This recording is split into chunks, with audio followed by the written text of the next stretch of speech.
Perguntas e respostas. Pergunta número 1. O número 144.000 no capítulo 7 é literalmente o número de pessoas do povo de Israel que será salvo ou é apenas uma figura simbólica? O número 144.000 que aparece no capítulo 7 nos fala literalmente quantos israelitas serão salvos no fim dos tempos, 12.000 de cada uma das 12 tribos de Israel, no total de 144.000. Isso é cumprido pela providência especial de Deus, através da qual alguns descendentes de Abraão, a quem Deus amou, serão salvos. Deus se lembra da promessa que ele fez a Abraão e então, para cumprir esta promessa, ele agora permitirá que o evangelho da água e do Espírito seja espalhado não apenas entre os gentios, mas também para o povo de Israel, os descendentes da carne de Abraão. Dessa maneira, Deus determinou que por meio das tribulações do fim dos tempos e das duas testemunhas que Deus erguerá entre os israelitas, eles crerão que Jesus Cristo, a quem eles perseguiram e crucificaram, é de fato seu verdadeiro Salvador.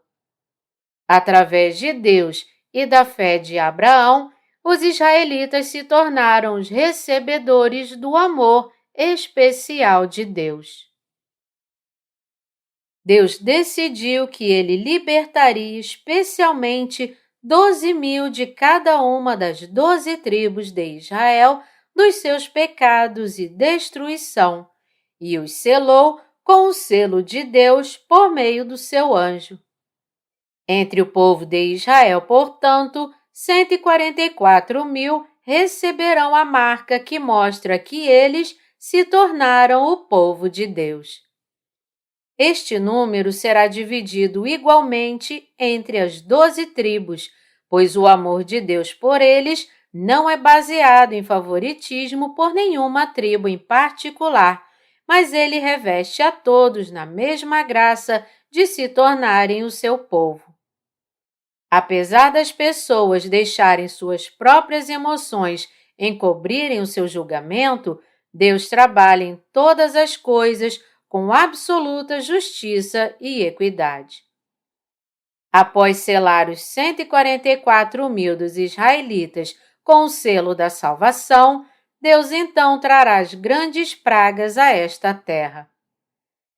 Deus tornou um total de 144.000 israelitas o seu povo, 12.000 de cada uma das suas 12 tribos, das tribos de Judá, Ruben, Gade, Asser, Naftali, Manassés, Simeão, Levi, Issacar, Zebulon, José e Benjamim.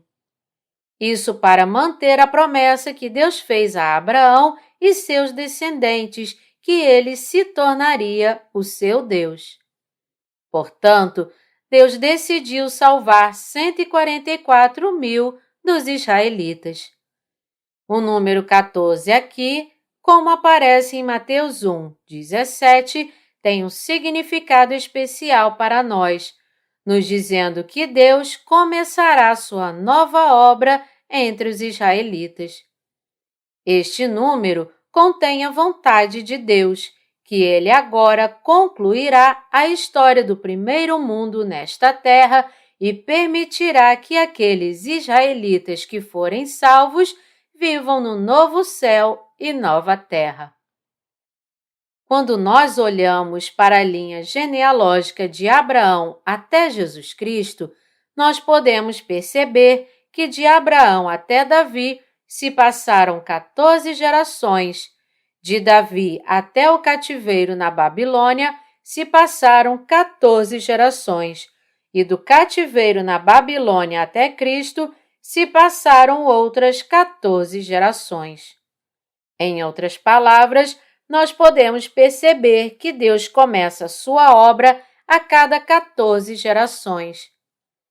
Deus selou 144 mil israelitas com o desejo de que eles vivam uma nova vida, não neste mundo presente, mas no reino de Deus.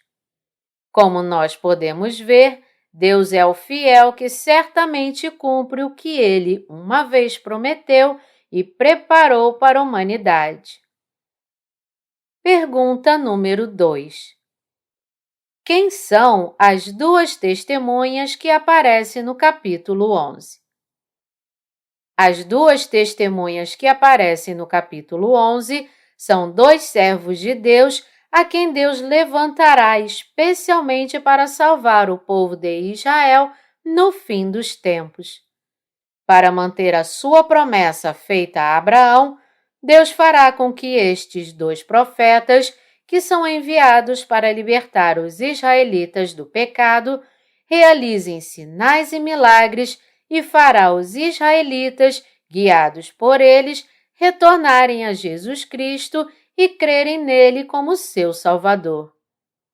Estas duas testemunhas pregarão a palavra de Deus para o povo de Israel por 1260 dias, ou seja, nos primeiros 3 anos e meio dos 7 anos do período da Grande Tribulação.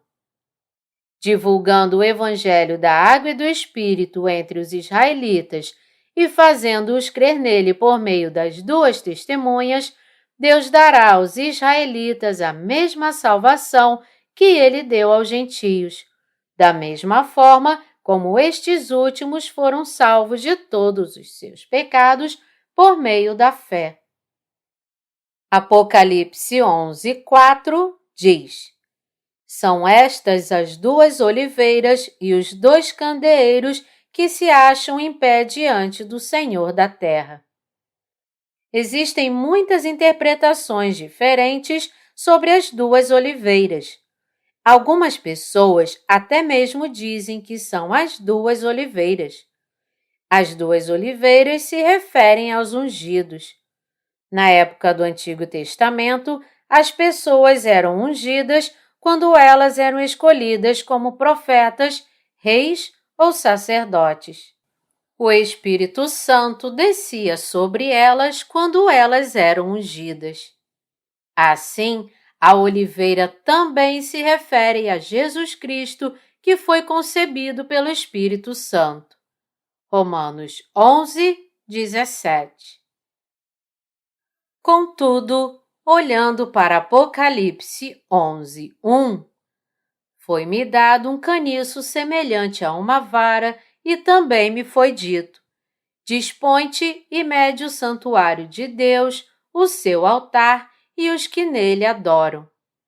Nós devemos perceber que o foco do capítulo 11 está na salvação do povo de Israel.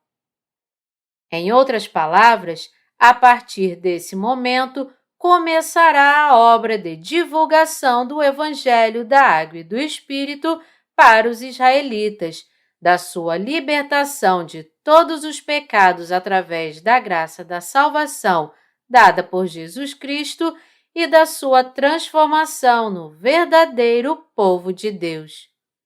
Portanto, as duas testemunhas são os dois profetas de Deus a quem ele levantará no fim dos tempos para salvar o povo de Israel. Na Bíblia, o candeeiro se refere à Igreja de Deus. Assim, os dois candeeiros se referem à Igreja de Deus, fundada entre os gentios, e à Igreja concedida aos israelitas. Deus não é somente Deus de Israel, mas ele também é o Deus dos gentios, pois ele é Deus de todos. Portanto, entre os israelitas e os gentios, Deus estabeleceu a sua igreja e, por meio da sua igreja, ele faz a obra de salvar almas do pecado até o último dia. Desde o tempo do Antigo Testamento, os israelitas tiveram profetas estabelecidos pela lei de Deus, e através deles o povo ouviu a palavra de Deus. Eles tinham a lei de Moisés e os profetas. Dessa forma, eles sabem tudo sobre o sistema sacrificial e as profecias do Antigo Testamento.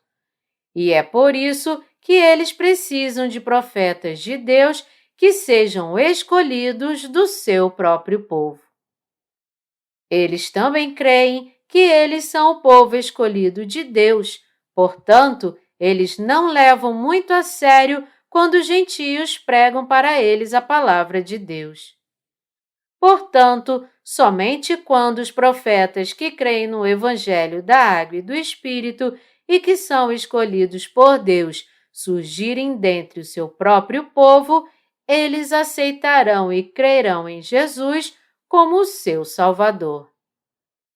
É por isso que o próprio Deus estabelecerá 2 profetas do povo de Israel e os enviará para os israelitas. Estes profetas realmente farão as muitas maravilhas que os bem conhecidos servos de Deus do Antigo Testamento fizeram antes.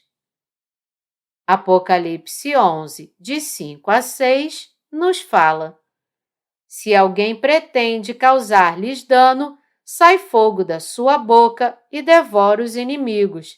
Sim, se alguém pretender causar-lhes dano, certamente deve morrer. Elas têm autoridade para fechar o céu para que não chova durante os dias em que profetizarem. Têm autoridade também sobre as águas para convertê-las em sangue, bem como para ferir a terra com toda sorte de flagelos, tantas vezes quantas quiserem.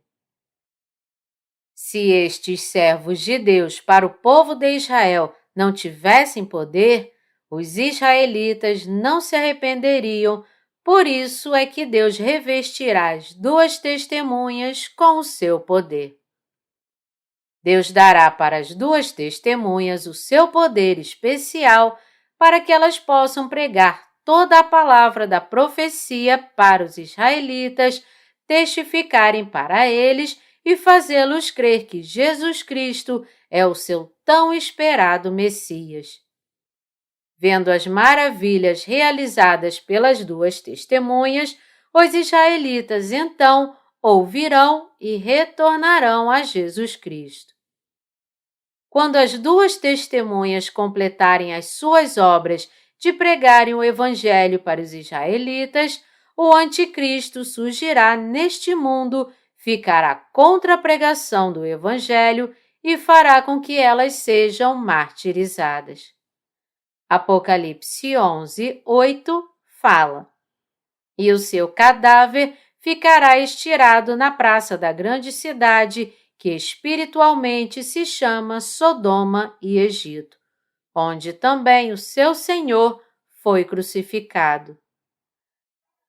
Tendo pregado o Evangelho para todos os israelitas e completado todas as obras do seu chamado, as 2 testemunhas serão mortas no lugar onde Jesus foi crucificado antes. Este fato reforça a interpretação de que estas 2 testemunhas são israelitas. Para o povo de Israel, elas são os servos de Deus. Concluindo, Deus levantará os seus 2 profetas para testificarem a Israel que se recusou a crer em Jesus Cristo e o rejeitou, e que é como Sodoma e o Egito espiritualmente, que se recusou a crer que Jesus é de fato o seu tão esperado Messias. Por meio destas 2 testemunhas, revestidas com o seu poder, Deus fará com que os israelitas creiam em Jesus. Pergunta número 3. Quem é a mulher no capítulo 12? A mulher no capítulo 12 é a Igreja de Deus no meio da grande tribulação. Através da figura da mulher sendo perseguida pelo dragão, o capítulo 12 nos mostra que a Igreja de Deus será muito ferida por Satanás quando o fim dos tempos chegar. Contudo, através da especial proteção de Deus, sua igreja vencerá a Satanás e ao anticristo com a sua fé e receberá a glória de ser revestida em suas grandes bênçãos. Os santos que permanecerem na igreja de Deus receberão o alimento da fé mesmo nos tempos da tribulação.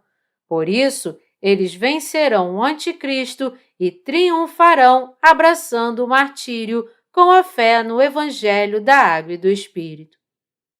Deus explica esse fato para nós por meio da metáfora da mulher no capítulo 12. Apocalipse 12, de 13 a 18, nos fala: Quando, pois, o dragão se viu atirado para a terra, perseguiu a mulher que dera à luz o filho varão.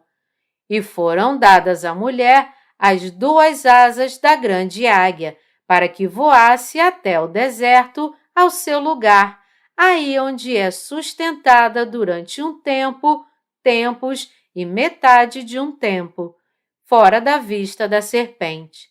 Então, a serpente arrojou da sua boca, atrás da mulher, água como um rio, a fim de fazer com que ela fosse arrebatada pelo rio. A terra, porém, socorreu a mulher, e a terra abriu a boca e engoliu o rio que o dragão tinha arrojado de sua boca.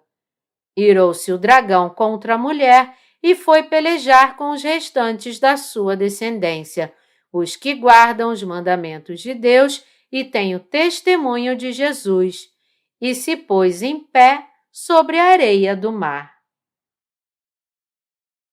Satanás, que frequentemente é descrito como o dragão na Bíblia, era originalmente um anjo que foi expulso do céu por buscar tomar o lugar de Deus.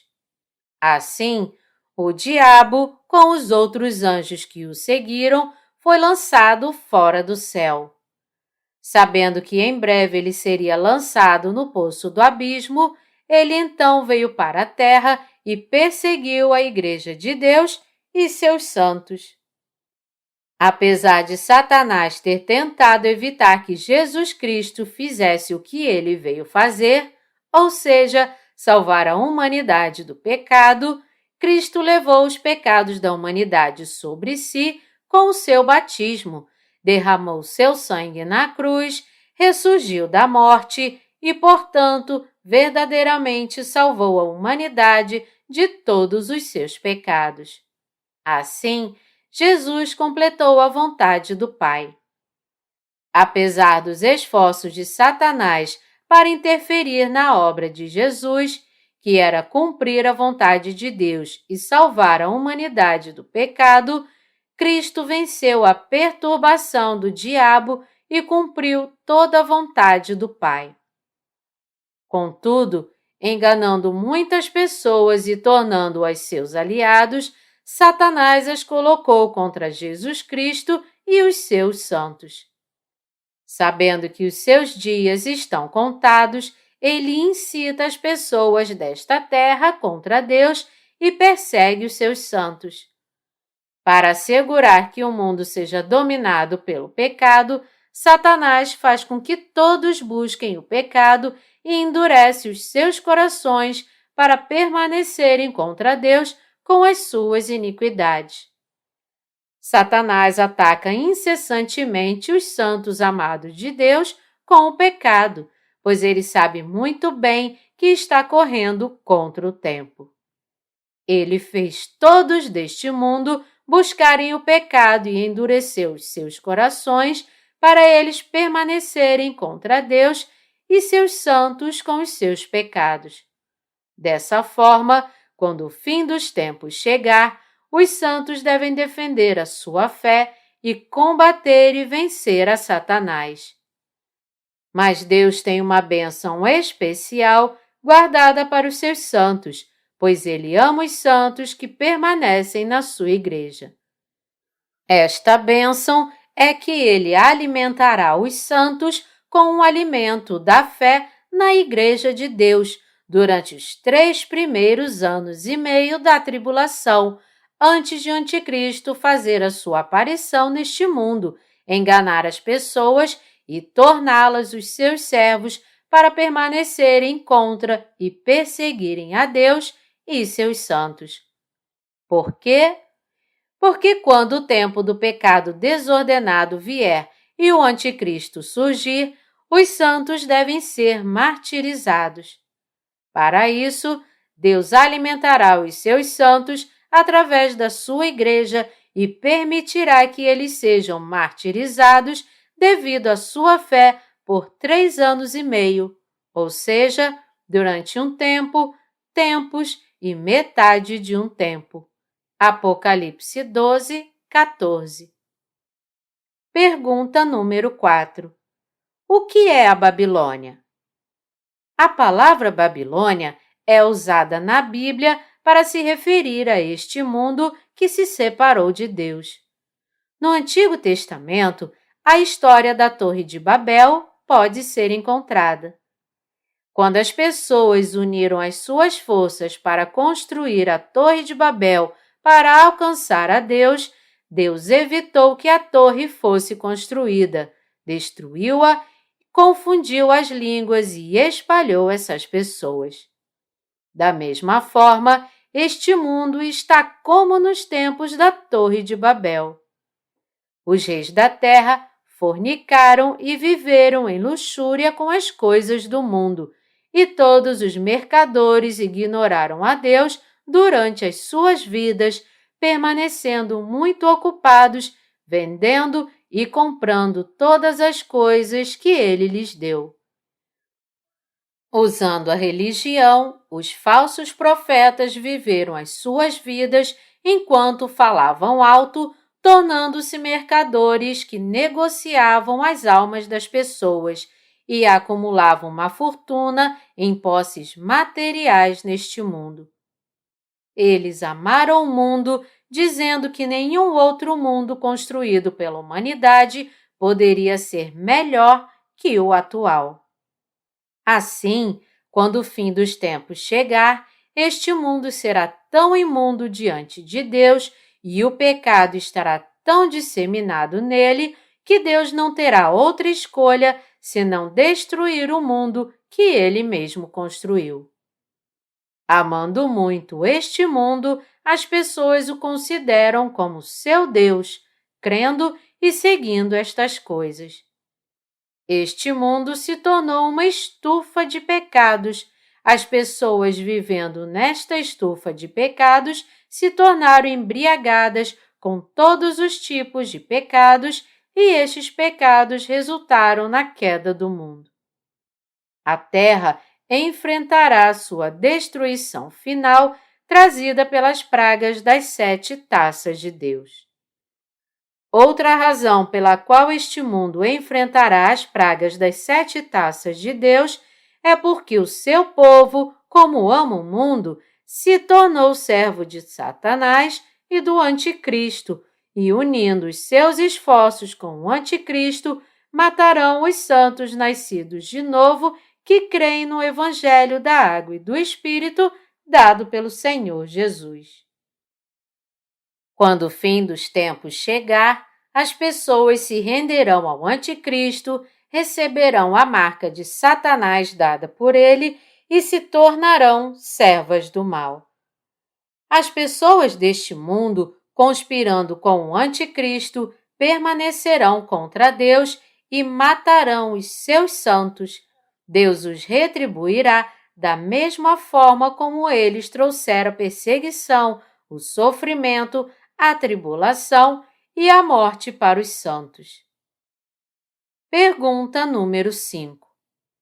Quando começará o reino milenar? Será um reino pré-tribulacional ou pós-tribulacional? Muitas pessoas creem que os santos serão arrebatados antes do advento da grande tribulação dos 7 anos e que durante este período da tribulação elas já estarão no reino milenar de Cristo, em vez de estarem nesta terra. Contudo, quando nós comparamos esta crença com a palavra de Deus, nós podemos descobrir facilmente que ela é falsa. Nosso Senhor Deus dará o reino de Cristo para os seus santos por 1000 anos, como um presente para recompensar o trabalho e a renúncia das suas próprias vidas por causa do Evangelho. Como Apocalipse 24 nos fala, vi também tronos, e nestes sentaram-se aqueles aos quais foi dada a autoridade de julgar. Vi ainda as almas dos decapitados por causa do testemunho de Jesus, bem como por causa da palavra de Deus, tantos quantos não adoraram a besta, nem tampouco a sua imagem, e não receberam a marca na fronte e na mão, e viveram e reinaram com Cristo durante 1000 anos. A passagem acima explica para nós quem são aqueles que poderão entrar no reino milenar. Estes são aqueles que, no meio da grande tribulação, lutaram contra o anticristo, foram martirizados por defender a sua fé e não receberam a marca da besta nem adoraram a sua imagem. Para separar o joio do trigo, Deus permitiu que a humanidade recebesse ou não a marca da besta. Para arrebatar os santos e recompensá-los por sua fé e sua vitória sobre Satanás com o reino de Cristo de 1000 anos, Deus quer separar claramente o joio do trigo. Para o anticristo, o maior obstáculo para permanecer contra Deus, tornar-se um ídolo e fazer com que as pessoas recebam a marca da besta será o povo de Deus. Assim, o anticristo dedicará todos os seus esforços para sua eliminação. Mas os santos não se renderão à besta, lutarão contra ela com fé, abraçarão o seu martírio e, assim, glorificarão a Deus. Um incontável número de santos, olhando para sua vida após a morte, abraçará com vontade o seu martírio para defender a sua fé em Deus. Como o anticristo trará muito sofrimento aos santos durante o tempo da grande tribulação, Deus preparou para ele e seus seguidores as pragas das 7 taças e a punição do inferno que queima para sempre. Assim, este mundo será completamente destruído e derrubado pelas pragas das 7 taças, com grandes terremotos como nunca foram vistos antes, atingindo a Terra. Como resultado, o primeiro mundo desaparecerá e não deixará nenhum vestígio. Então Deus mandará que o seu anjo amarre o dragão e o prenda no poço do abismo por 1000 anos, pois nosso Senhor Jesus tem primeiramente que confinar o dragão no abismo antes de permitir que seus santos vivam no reino milenar de Cristo. Por Satanás não continuar mais no reino milenar, onde os santos reinarão com Cristo, não haverá mais enganadores e maldições. Isaías 35, de 8 a 10, explica o reino de Cristo que virá para os santos que participarem na primeira ressurreição da seguinte forma: E ali haverá bom caminho, caminho que se chamará o caminho santo. O imundo não passará por ele, pois será somente para o seu povo. Quem quer que por ele caminhe, não errará, nem mesmo louco. Ali não haverá leão, animal feroz não passará por ele, nem se achará nele. Mas os remidos andarão por ele. Os resgatados do Senhor voltarão e virão a Sião com cânticos de júbilo. Alegria eterna coroará a sua cabeça, gozo e alegria alcançarão, e deles fugirá a tristeza e o gemido. O reino de Cristo, durando por 1000 anos, como descrito acima, virá após esta terra atravessar o período de 7 anos da grande tribulação e após o mundo dominado por Satanás e pelo Anticristo ser destruído. Este reino, portanto, é a recompensa que o nosso Senhor Jesus dará para os seus santos por serem perseguidos e martirizados por defenderem a sua fé no Evangelho da Água e do Espírito e por trabalharem para pregar este Evangelho. Pergunta número 6. O que é a cidade de Nova Jerusalém? A cidade de Nova Jerusalém é a cidade santa no novo céu e nova terra que Deus preparou para os santos que participarão da primeira ressurreição. Após o fim das pragas das 7 taças nesta terra, Deus aprisionará Satanás por 1000 anos, derramará a bênção de reinar com o Senhor Jesus sobre os santos que participarem da primeira ressurreição e após os 1000 anos terminarem, fará o primeiro céu e a primeira terra desaparecerem e dará aos santos o presente do novo céu e nova terra.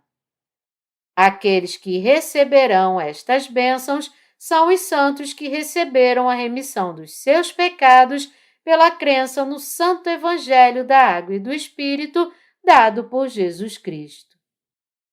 O Senhor Jesus se tornará o noivo dos santos, e estes as noivas do Cordeiro, e viverão na glória revestidos com a proteção, bênçãos e poder do noivo em seu glorioso reino. Deus preparou para estes santos a cidade santa no novo céu e nova terra. Esta cidade não é outra senão a cidade de Nova Jerusalém. Ela está preparada somente para os santos de Deus. Isso foi planejado para os santos em Jesus Cristo, mesmo antes de o Senhor Deus criar o universo. Aqueles que, pelo incrível poder do Senhor Deus, viverão no reino milenar de Cristo e estão qualificados para ir para o novo céu e nova terra, onde a cidade santa está localizada. A partir desse momento, os santos viverão com o Senhor Jesus para sempre no templo de Deus. Porque Deus está com eles, não haverá mais morte, nem tristeza, nem choro, nem sofrimento, pois o primeiro céu e a primeira terra terão passado, e Deus renovará todas as coisas. A cidade de Nova Jerusalém brilha, pois ela tem a glória de Deus e a sua luz é como a pedra mais preciosa, como o jaspe, claro como cristal.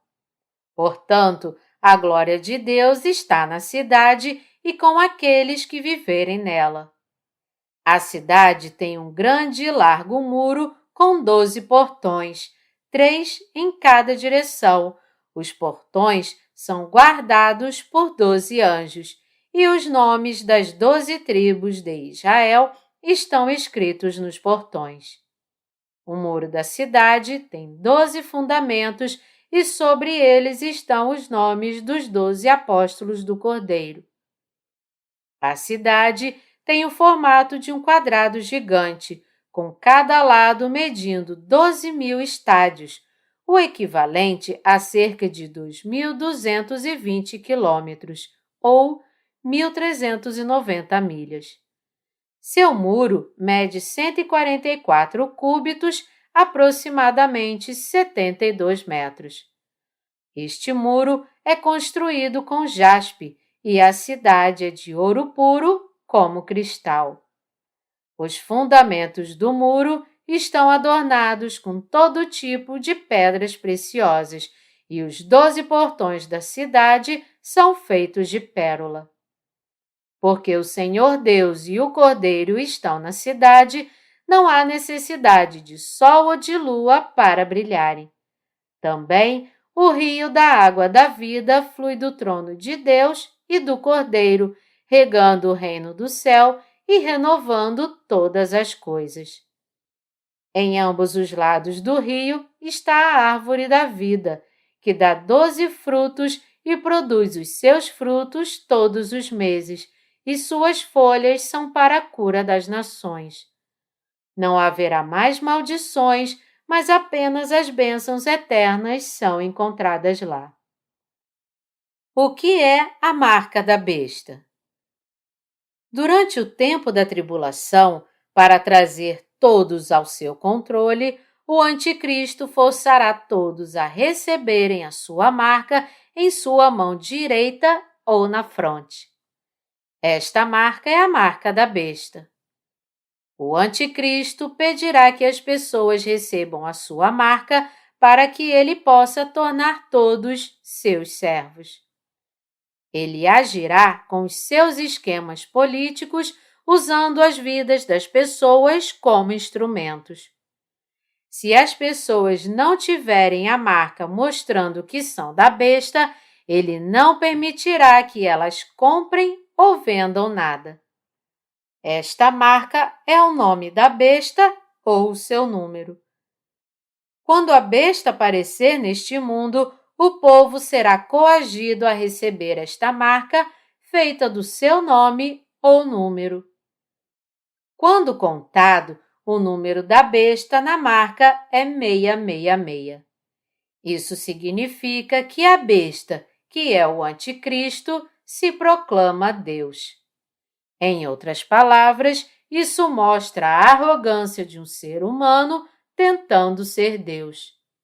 Assim, quem receber esta marca em sua mão direita ou na fronte, servirá e adorará a besta e o Anticristo como Deus. Quando o mundo enfrentar as imensas dificuldades das pragas das 7 trombetas, o Anticristo, tendo recebido o poder de Satanás, submeterá o mundo todo ao seu reinado com grande força. Curando a si mesmo de uma ferida mortal e realizando tais milagres como fazer cair fogo do céu, ele fará com que todos do mundo o sigam. Como heróis surgem nos tempos de dificuldades, o Anticristo, um homem que recebeu o seu poder de Satanás, resolverá os problemas difíceis que o mundo enfrentará com grande autoridade. Portanto, será reverenciado por todas as pessoas do mundo como Deus. Como Satanás faz com que as pessoas sirvam ao Anticristo como Deus, muitos acabarão adorando-o dessa forma. O Anticristo fará sua obra final com a ajuda de outra besta que surgirá da terra. A segunda besta forçará as pessoas a fazerem uma imagem da primeira besta, o Anticristo. Dará vida a esta imagem da besta com o poder de Satanás e a fará falar, e matará a todos que não adorarem a imagem da besta. Ele fará com que todos recebam a sua marca na mão direita ou na fronte e impedirá que todos os que não receberem a marca possam comprar e vender qualquer coisa. Receber a marca da besta significa se render a ela e se tornar seu servo. A marca não será recebida por coerção física, mas por uma decisão racional e pessoal. Mas sem receber esta marca, ninguém poderá comprar ou vender nada, ou mesmo continuar vivendo. Todas as pessoas do mundo que não receberam a remissão dos pecados permanecerão ao lado da besta e se renderão a ela. Aqueles que se renderem à besta e receberem a sua marca serão todos lançados com o diabo no lago de fogo e enxofre. Os cristãos nominais que ainda não nasceram de novo, porque os seus corações não são habitados pelo Espírito Santo, se renderão diante de Satanás no final, receberão a sua marca na sua mão direita e frontes e o adorarão como Deus. Neste tempo, somente aqueles que tiverem recebido a remissão dos seus pecados e que tenham o Espírito Santo em seus corações poderão resistir ao pedido da besta de receberem a sua marca e lutarão e vencerão o anticristo com a fé. Pergunta número 8.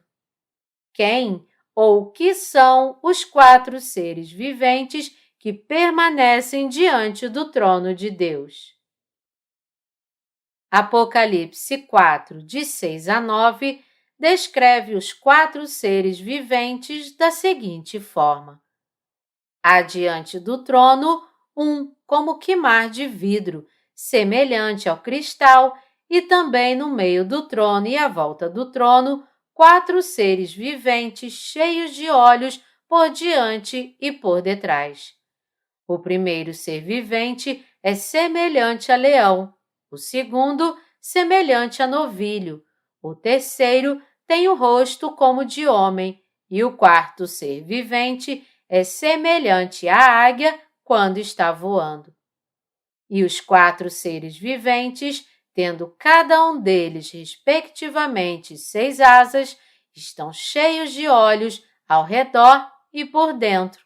Não têm descanso, nem de dia e nem de noite, proclamando: Santo, Santo, Santo é o Senhor Deus, o Todo-Poderoso, aquele que era, que é e que há de vir. Quando esses seres viventes derem glória, honra e ação de graças ao que se encontra sentado no trono, ao que vive pelos séculos dos séculos. Os 4 seres viventes ao redor do trono de Deus são, como os 24 anciãos, os ministros fiéis de Deus que sempre serviam à sua vontade e louvavam a sua santidade e glória. Quando Deus trabalha, Ele não trabalha sozinho, Ele sempre trabalha através de seus servos. Os 4 seres viventes, os ministros que estão mais perto de Deus, receberam a habilidade de sempre cumprirem a sua vontade. Cada um dos seres viventes tem uma forma diferente, significando que os 4 seres viventes servem a Deus com capacidades diferentes. Eles são cheios de olhos por diante e por detrás, significando que estes seres viventes constantemente estão prestando atenção aos propósitos de Deus. Assim, os 4 seres viventes são os ministros fiéis de Deus que sempre servem e cumprem a sua vontade. Além disso, os 4 seres viventes não descansam em seu louvor à glória e à santidade de Deus, pois Deus nunca dorme. Eles louvam a santidade de Deus Pai e do nosso Senhor Jesus, que é Deus e o Cordeiro e seu poder grandioso. Dessa forma, os 4 seres viventes estão diante do trono de Deus e o louvam com os seus corações sinceros, não por obrigação. Por quê? Por causa do que Jesus Cristo fez, ou seja, rebaixando-se à forma de homem e nascendo neste mundo por meio do corpo da Virgem Maria, levando todos os pecados da humanidade sobre si ao receber o batismo de João, carregando estes pecados para a cruz e morrendo nela. Portanto, salvando toda a humanidade do pecado, ele agora se senta no trono de Deus e por estas suas belas obras ele é digno de receber glórias de todas as criaturas para todo sempre. Os 4 seres viventes exaltam a Deus, dando com os 24 anciãos louvor sincero do fundo dos seus corações. Pergunta número 9.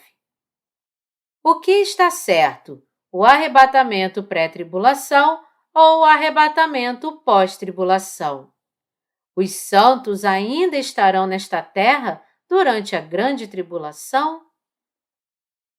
Olhando para a história do cristianismo, podemos ver que um incontável número de mentirosos surgiram e acontece assim até os dias atuais. Interpretando o livro de Apocalipse e calculando o tempo do arrebatamento com os seus próprios métodos, esses mentirosos marcavam uma data como sendo o dia do arrebatamento e costumavam ensinar que o Senhor Jesus voltaria e os santos seriam arrebatados neste dia escolhido. Contudo, todas essas afirmações acabaram em fracasso. Uma característica em comum a todos eles é que defendiam a teoria do arrebatamento pré-tribulação, dizendo para os seus seguidores que suas posses materiais não serviriam para nada, pois seriam todos arrebatados e elevados no ar antes da grande tribulação. Esses mentirosos continuam enganando e roubando muitas pessoas, mesmo ainda hoje. Devemos perceber que este é um truque perspicaz, que objetiva enganar a todas as pessoas deste mundo e as tornar suas servas através dessas mentiras. O que é mais importante para os santos e o que deve lhes causar mais curiosidade é sobre a pergunta de quando o arrebatamento dos santos virá. Apocalipse 10, 7 nos fala: Mas nos dias da voz do sétimo anjo, quando ele estiver para tocar a trombeta, cumprir-se-á então o mistério de Deus, segundo ele anunciou aos seus servos, os profetas. O mistério de Deus se refere ao arrebatamento dos santos. Após a sexta praga das trombetas de Deus terminar, o anticristo surgirá nesta terra, governará o mundo e exigirá que todos recebam a marca da besta. Com a sua perseguição, os santos serão martirizados. Isso será seguido pelo som da sétima trombeta, quando os santos martirizados e os santos sobreviventes que defenderam a sua fé serão ressuscitados e arrebatados. Quando a sétima trombeta soar, Deus não trará uma praga à terra, mas pelo contrário, este será o tempo em que o arrebatamento dos santos acontecerá. Em seguida ao arrebatamento, Deus imediatamente derramará as pragas das 7 taças nesta terra. Assim, quando o tempo das pragas das 7 taças de Deus chegar, os santos não estarão na terra, mas no ar com o Senhor Jesus. Todos devemos saber que o arrebatamento dos santos virá quando o sétimo anjo tocar a última trombeta. Contudo, mesmo agora, muitos cristãos ainda continuam acreditando na teoria do arrebatamento pré-tribulação. Por sua fé não estar preparada para a vinda dos desastres naturais e do surgimento do anticristo, eles perderão a guerra espiritual contra Satanás e o anticristo, tornando-se seus servos, e serão destruídos com o mundo. Os primeiros 3 anos e meio do período de 7 anos da grande tribulação é o tempo das pragas das 7 trombetas, quando esta terra será arrasada por desastres naturais.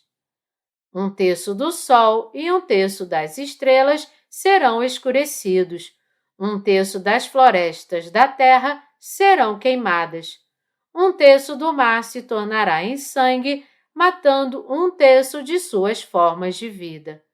Meteoros cairão do céu, tornando 1/3 das águas em absinto, e muitas pessoas, como resultado, morrerão nestas coisas.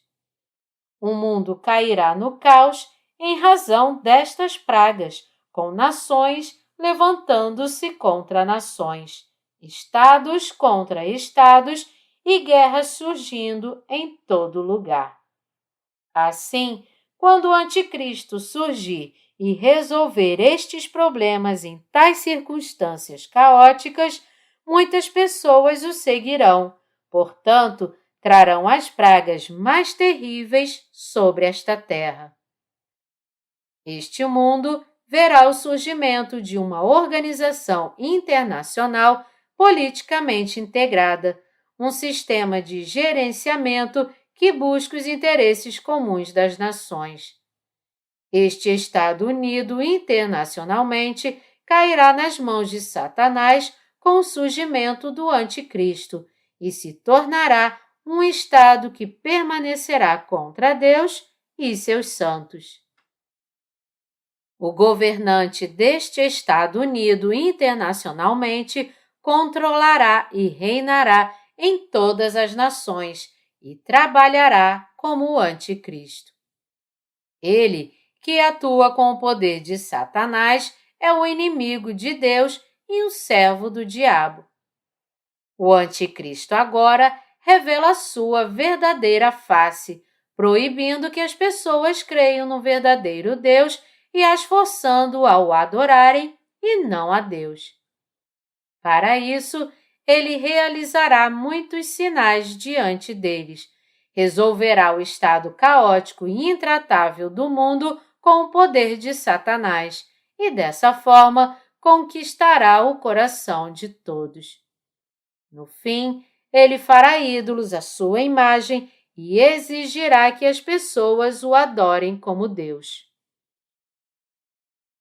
E para colocar a todos sob controle no tempo da tribulação, ele forçará as pessoas a receberem sua marca em sua mão direita ou fronte e proibirá que aqueles que não receberem a sua marca comercialize as coisas. Ele também matará todos aqueles que se recusarem a adorá-lo, não importa quantas pessoas sejam.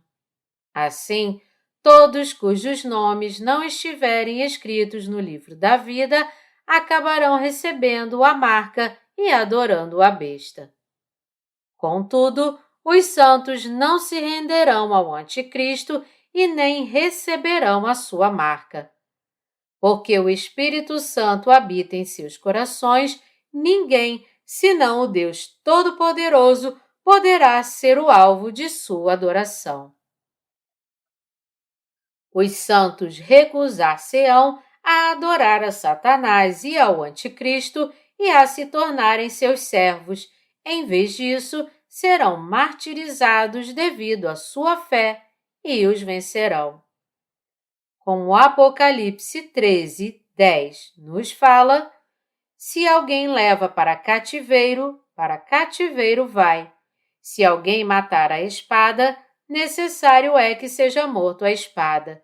Aqui está a perseverança e a fidelidade dos santos. Quando o Anticristo aparecer e forçar as pessoas a receberem sua marca, os primeiros 3 anos e meio da grande tribulação terão se passado e os 3 anos e meio restantes terão começado. Será neste tempo que os santos serão perseguidos e martirizados pelo Anticristo. Mas o crescente poder do Anticristo e sua perseguição aos santos somente será permitida por Deus durante um curto tempo, pois o Senhor Jesus encurtará o tempo de tribulação por causa dos seus santos. Neste tempo, os santos darão glórias a Deus, lutando contra o Anticristo para defender sua fé e vencê-lo com seu martírio. Após atravessarem os primeiros 3 anos e meio da grande tribulação, os santos nascidos de novo permanecerão nesta terra até o tempo de seu martírio, quando a segunda metade da tribulação começar. Portanto, eles devem lutar contra Satanás e o Anticristo e vencê-los com sua fé. É por isso que Apocalipse nos fala que Deus dará o céu àqueles que vencerem. Assim, antes dos primeiros 3 anos e meio da grande tribulação passarem e o Anticristo surgir, os santos devem ter sua fé alimentada dentro da Igreja de Deus, na proteção e orientação de nosso Senhor Jesus. As pessoas devem ser libertas dessa falsa doutrina de Satanás espalhada nas comunidades cristãs, chamada teoria do arrebatamento pré-tribulação, e pela crença no Evangelho da Água e do Espírito, elas devem receber a remissão de seus pecados, nascer de novo e se unir à Igreja de Deus. Somente então, sua fé será alimentada através da Igreja de Deus pelos primeiros 3 anos e meio da Grande Tribulação, e somente assim poderão lutar contra o Anticristo e abraçar seu martírio quando o tempo da extrema tribulação chegar. Pergunta número 10. Quando você diz que o arrebatamento dos santos virá após o 7º anjo soar a trombeta, você não está contradizendo que o Senhor Jesus disse que ninguém sabe o dia e nem a hora do arrebatamento, nem mesmo o próprio Senhor Jesus? De forma alguma. O que nosso Senhor Jesus nos falou não foi o dia exato ou a hora do arrebatamento dos santos, mas o contexto e os sinais que levarão a este evento marcante. Somente então os santos que amam ao Senhor Jesus poderão preparar sua fé, e somente assim eles poderão participar do arrebatamento, lutando contra o Anticristo e abraçando o martírio quando o tempo chegar. Através de sua revelação, Deus mostrou ao apóstolo João, que estava exilado na ilha de Patmos naquele tempo, tudo o que aconteceria no fim dos tempos deste mundo. Dessa forma, quando Deus planeja e cumpre todas as suas obras, ele se assegura de que os seus servos saibam disso. De toda a palavra de Deus, o livro de Apocalipse em particular está escrito com muitas expressões metafóricas. Em razão disso, somente os servos de Deus que são salvos de todos os seus pecados pela crença no Evangelho da Água e do Espírito e que, portanto, têm o Espírito Santo habitando em seus corações, podem interpretar essas metáforas e explicá-las para as pessoas. Para os servos de Deus e seus santos, a palavra de Apocalipse revela em detalhes tudo sobre as pragas das 7 trombetas, a aparição do Anticristo, o martírio dos santos, a ressurreição e arrebatamento, o reino milenar de Cristo e o novo céu e nova terra. O arrebatamento dos santos está ligado ao seu martírio. Apocalipse 11, de 10 a 12, nos fala sobre a morte de 2 profetas e a sua ressurreição e arrebatamento em 3 dias e meio. Estas 2 testemunhas serão martirizadas pelo Anticristo e então ressuscitarão em 3 dias e meio da sua morte. O que nós podemos descobrir disso é que quando o Anticristo surgir nesta terra e fizer as pessoas adorarem a besta, recebendo a sua marca em sua mão direita e fronte, os santos lutarão contra o Anticristo e serão martirizados devido à sua fé.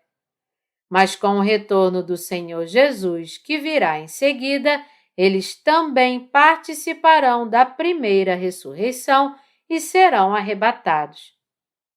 O apóstolo Paulo falou do arrebatamento em 1 Tessalonicenses 4, de 16 a 17.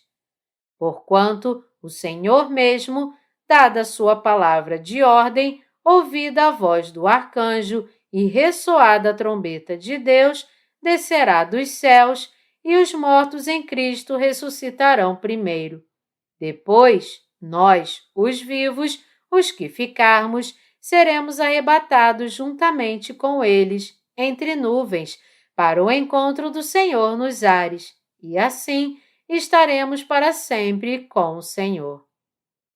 Quando o reino do Anticristo neste mundo começar, quando ele tentar nos forçar a receber sua marca e quando ele exigir que todos o adorem como Deus, nós, os santos, devemos todos perceber que o tempo do nosso martírio estará próximo e nós também devemos crer que logo após o nosso martírio virá a nossa ressurreição e arrebatamento.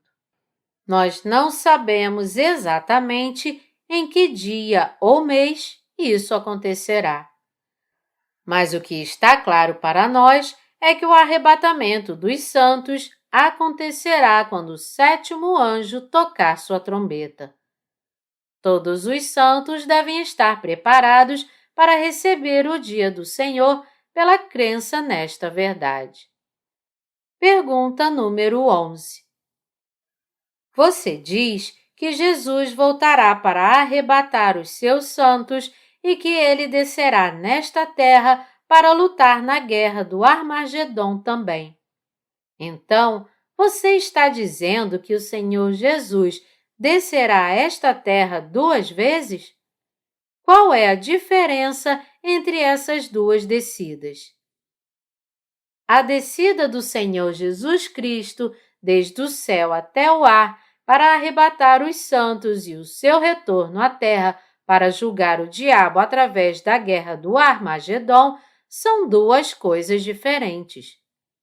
Quando os primeiros 3 anos e meio da grande tribulação terminarem, e logo após o martírio dos santos, com o surgimento do Anticristo, o Senhor Jesus descerá do céu. Neste tempo, os santos que estiverem dormindo em seus túmulos e os santos que sobreviveram através da tribulação sem receber a marca da besta e defendendo sua fé, serão todos ressuscitados e elevados ao céu e se encontrarão com o Senhor Jesus no ar. A partir deste momento, os santos estarão para sempre com o Senhor Jesus. O Senhor Jesus não descerá à terra neste tempo. Por quê? Porque as pragas das 7 taças que julgarão Satanás e o Anticristo ainda terão que ser derramadas nesta terra.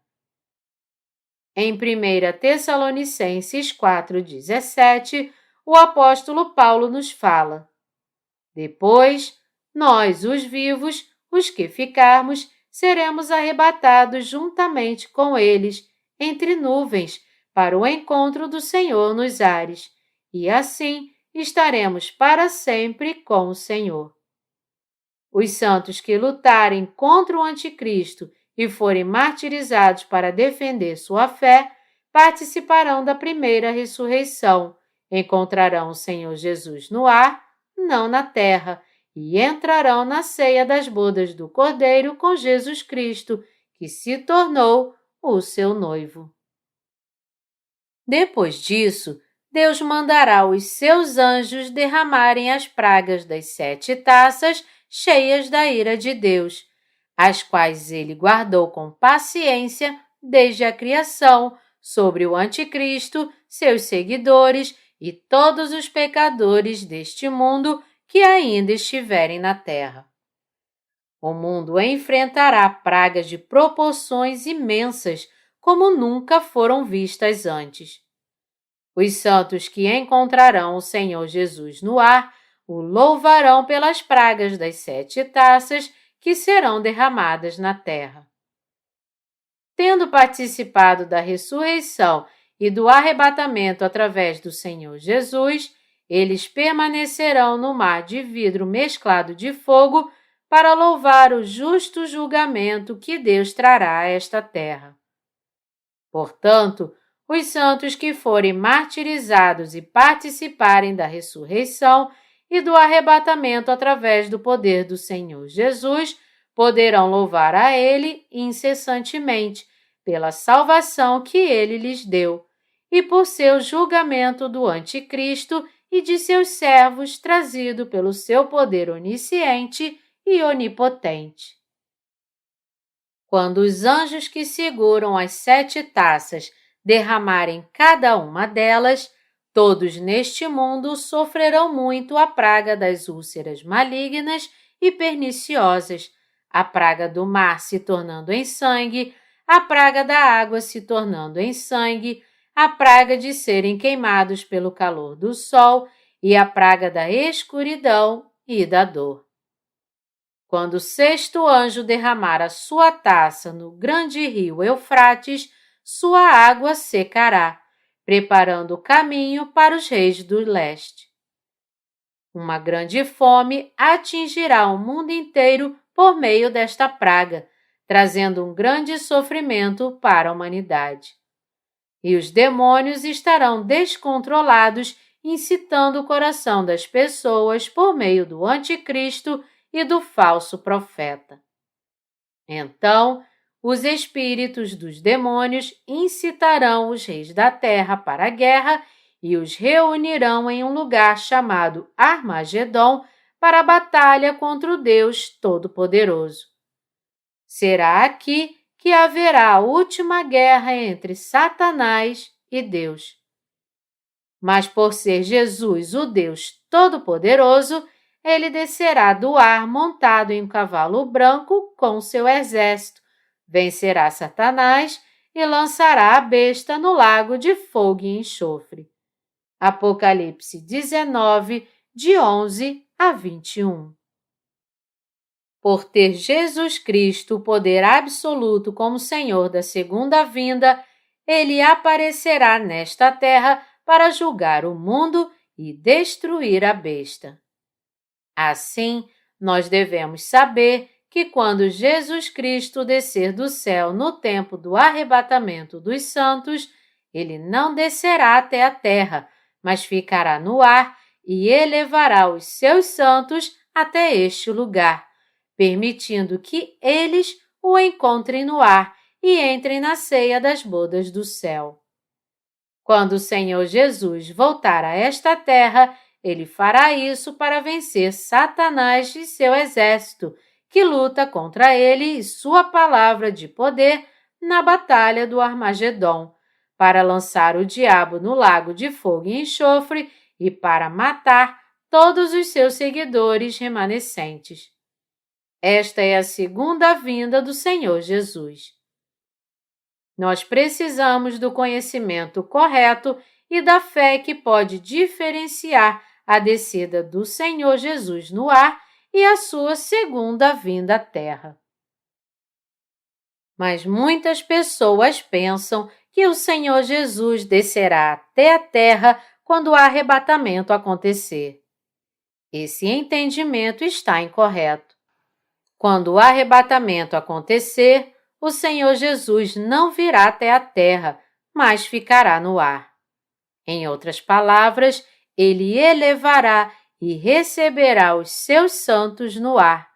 Assim, você deve se livrar do pensamento de que o Senhor Jesus virá até a terra no tempo do arrebatamento e, em vez disso, saber, baseado na palavra escrita, que o arrebatamento dos santos virá quando o sétimo anjo soar a trombeta.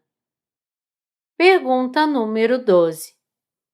A grande multidão que ninguém podia enumerar, Apocalipse 7:9, se refere aos santos arrebatados? Sim, está correto. Apocalipse 7:9 diz: Depois destas coisas, vi, e eis grande multidão que ninguém podia enumerar, de todas as nações, tribos, povos e línguas, em pé diante do trono e diante do Cordeiro, vestidos de vestiduras brancas, com palmas nas mãos. Nós podemos ver que, com sua fé no Evangelho da Água e do Espírito, uma incontável multidão entre os gentios combaterá e vencerá o Anticristo, será martirizada e participará da primeira ressurreição e do arrebatamento.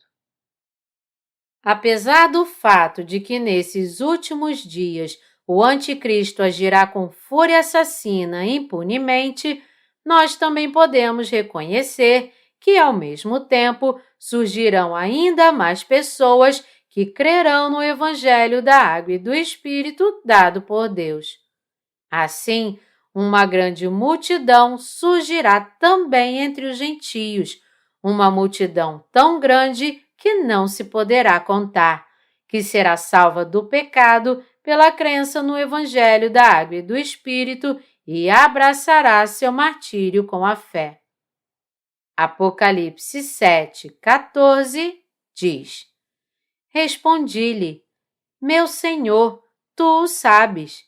Ele então me disse: São estes os que vêm da grande tribulação, lavaram suas vestiduras e as alvejaram no sangue do Cordeiro. Quando a grande tribulação vier sobre esta terra, estas pessoas estarão salvas dos pecados pela fé no Evangelho da Água e do Espírito pregado pela Igreja de Deus com todo o seu coração. Portanto, elas serão martirizadas, pois não adorarão o Anticristo e nem receberão a marca da besta em sua mão direita ou fronte, e se juntarão à ressurreição e o arrebatamento dos santos. É por isso que elas permanecem diante do trono e do Cordeiro e louvam ao nosso Deus que se assenta no trono e ao Cordeiro pertence a salvação. Portanto, Deus não é apenas o Deus do povo judeu, mas Ele é também o Deus dos gentios. Assim, Ele se assegurará de que quando os últimos dias da grande tribulação chegarem, um incontável número de gentios de todas as nações, tribos, povos e línguas creia no Evangelho da Água e do Espírito, receba a remissão de pecados e permaneça entre aqueles que serão martirizados. Pergunta número 13. As duas testemunhas serão ressuscitadas e arrebatadas ao céu após completarem o seu testemunho. Qual é a diferença entre o arrebatamento dos santos e a segunda vinda de Cristo? Como eu expliquei na minha resposta ao item 2, estas duas testemunhas são os servos especiais de Deus que Ele levantará do povo de Israel para salvar os israelitas. Há uma obra importante que Deus fará antes de destruir este mundo, que é salvar o povo de Israel do pecado e fazê-los participar da primeira ressurreição e do arrebatamento. O apóstolo Paulo falou em Romanos 3, de 29 a 30. É porventura Deus somente dos judeus? Não é também dos gentios?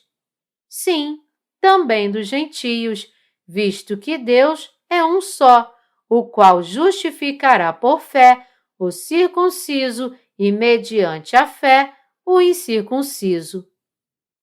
A forma de salvação do pecado diante de Deus é a mesma para judeus e gentios. Para ambos, judeus e gentios, a justificação vem somente através da fé no Evangelho da Água e do Espírito. Para serem salvos de todos os seus pecados, os judeus também devem aceitar a Jesus Cristo como seu Salvador e crer, assim como os gentios creem, que Jesus Cristo levou todos os seus pecados sobre si com o seu batismo e que ele morreu na cruz, sendo julgado por estes pecados em seu lugar. Deus trata os judeus e os gentios da mesma forma e permitiu a ambos a mesma salvação por meio da fé. É por isso que Deus enviará suas duas testemunhas para o povo judeu durante o tempo dos primeiros 3 anos e meio da grande tribulação. É por isso que Ele permitirá que estas duas testemunhas preguem o Evangelho da Água e do Espírito para eles. Em conexão com estas duas testemunhas, o capítulo 11 de Apocalipse fala das 2 oliveiras e dos 2 candeeiros. As 2 oliveiras são os 2 servos de Deus que ele levantará para a salvação dos israelitas, e os 2 candeeiros se referem às 2 igrejas de Deus, que são os israelitas e os gentios. Em outras palavras, Deus deixará as suas duas igrejas, uma ao lado da outra, para pregar o Evangelho da Água e do Espírito para os israelitas durante os primeiros 3 anos e meio da Grande Tribulação. Agora, a Igreja de Deus não é encontrada entre os israelitas, mas quando Deus buscar os seus corações e quando o tempo chegar, Ele preparará os seus corações para receberem a sua palavra, levantará os 2 servos para eles e fará com que eles aceitem a Jesus Cristo como seu Salvador. Portanto, Deus salvará tanto os israelitas quanto os gentios durante o tempo da grande tribulação. Ele também permitirá a perseguição e o martírio dos santos nascidos de novo, israelitas e gentios. O fato das 2 testemunhas serem martirizadas e elevadas ao céu em 3 dias e meio, isso revela que, assim como estas 2 testemunhas, os servos de Deus e o seu povo entre os gentios também lutarão contra o Anticristo, serão martirizados e participarão da ressurreição e arrebatamento. Pergunta número 14. Eu creio que os santos serão arrebatados antes da grande tribulação, mas a Bíblia faz referências frequentes aos santos que ainda permanecerão nesta terra durante o tempo da grande tribulação. Eles são os que se comprometeram com o mundo, cuja fé como resultado se tornou morna? Antes de tudo, você deve compreender que a teoria do arrebatamento pré-tribulação em que você crê é, na verdade, uma falsa doutrina. É nisso que muitos cristãos têm errado. Eles pensam que porque os santos serão arrebatados antes da grande tribulação, quando o tempo chegar, haverá somente pecadores nesta terra. Contudo, a questão é que a Bíblia faz referências frequentes aos santos que, ainda permanecendo nesta terra durante o tempo da grande tribulação, vencerão a perseguição com perseverança e serão martirizados. Muitas pessoas pensam erroneamente que estes santos são deixados para trás e perseguidos no tempo da grande tribulação, e que são aqueles que se comprometeram com o mundo e cuja fé se esfriou. As pessoas que têm tal visão vivem em confusão porque não conhecem o tempo exato do arrebatamento na palavra de Deus. Então, quando será o tempo exato do arrebatamento? Sobre esse assunto, Paulo disse para nós em 2 Tessalonicenses 2, de 1 a 4. Irmãos, no que diz respeito à vinda de nosso Senhor Jesus Cristo e à nossa reunião com Ele, nós vos exortamos a que não vos demovais da vossa mente, com facilidade, nem vos perturbeis, quer por espírito, quer por palavra, quer por epístola, como se procedesse de nós, supondo tenha chegado o dia do Senhor. Ninguém de nenhum modo vos engane, porque isto não acontecerá sem que primeiro venha a apostasia e seja revelado o homem da iniquidade, o filho da perdição, o qual se opõe e se levanta contra tudo que se chama a Deus ou é objeto de culto, a ponto de assentar-se no santuário de Deus, ostentando-se como se fosse o próprio Deus. O homem da iniquidade, o filho da perdição, aqui se refere ao anticristo que surgirá no meio da grande tribulação. Em outras palavras, o anticristo surgirá no mundo antes do arrebatamento e quererá se exaltar acima de Deus. Ele fará ídolos de si mesmo e forçará as pessoas a o adorar e servir. Para manter todos sob seu controle, também fará com que as pessoas recebam a marca do número ou nome da besta em sua mão direita ou fronte, e proibirá aqueles que não possuam sua marca comprar ou vender qualquer coisa. Quando a besta aparecer no mundo, as pessoas serão coagidas a receber a marca feita com o seu nome ou número. Assim, todos cujos nomes não estiverem escritos no livro da vida desde a criação, acabarão recebendo a marca da besta e adorarão a besta. Contudo, porque os santos se tornaram o povo de Deus, têm o Espírito Santo em seus corações, eles não poderão adorar qualquer outra criatura como Deus, senão o seu verdadeiro Senhor Deus. O Espírito Santo vivendo em seus corações dará a eles a força para resistirem à coerção de Satanás e do Anticristo e para defenderem sua fé com o martírio. O Espírito Santo também dará a eles as palavras com as quais poderão permanecer firmes contra os seus inimigos.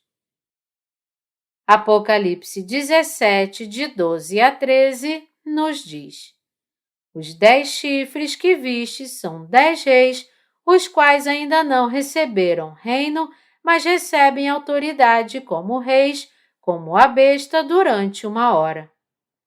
Têm estes um só pensamento e oferecem à besta o poder e a autoridade que possuem. O Anticristo receberá autoridade para perseguir os santos e reinar sobre as nações do mundo por um curto tempo. A exigência do Anticristo para que todos recebam a sua marca, portanto, será logo seguida pelo martírio dos santos. Apocalipse 11, de 11 a 12, por outro lado, nos diz: Mas depois dos 3 dias e meio, um espírito de vida, vindo da parte de Deus, neles penetrou, e eles se ergueram sobre os pés, e aqueles que os viram sobreveio grande medo. E as 2 testemunhas ouviram grande voz vinda do céu, dizendo-lhes: Subi para aqui. E subiram ao céu numa nuvem, e os seus inimigos as contemplaram. Deste fato, que as 2 testemunhas martirizadas serão ressuscitadas e arrebatadas em 3 dias e meio, nós também podemos ver que o intervalo entre o nosso martírio e o arrebatamento também não será por um tempo longo. Essas 2 testemunhas serão arrebatadas simultaneamente com a sua ressurreição. Quando o Senhor Jesus retornar, os santos martirizados e os santos sobreviventes que não receberam a marca da besta serão todos ressuscitados, elevados no ar e se encontrarão com o Senhor Jesus no ar. Portanto, nós devemos saber que o surgimento do Anticristo, o martírio e a ressurreição dos santos e seu arrebatamento estão estreitamente ligados. Paulo e João explicaram para nós o tempo do arrebatamento dos santos em detalhes. Todos os santos atravessarão os primeiros 3 anos e meio da grande tribulação. Até as pragas das 7 trombetas terminarem, em outras palavras, eles ainda estarão na terra. Com o surgimento do Anticristo, os santos entrarão no segundo período de 3 anos e meio da grande tribulação e permanecerão nesta terra até serem martirizados por se recusarem a receber a marca da besta. Percebendo isso, todos nós devemos receber o alimento da fé na Igreja de Deus agora, neste mesmo momento.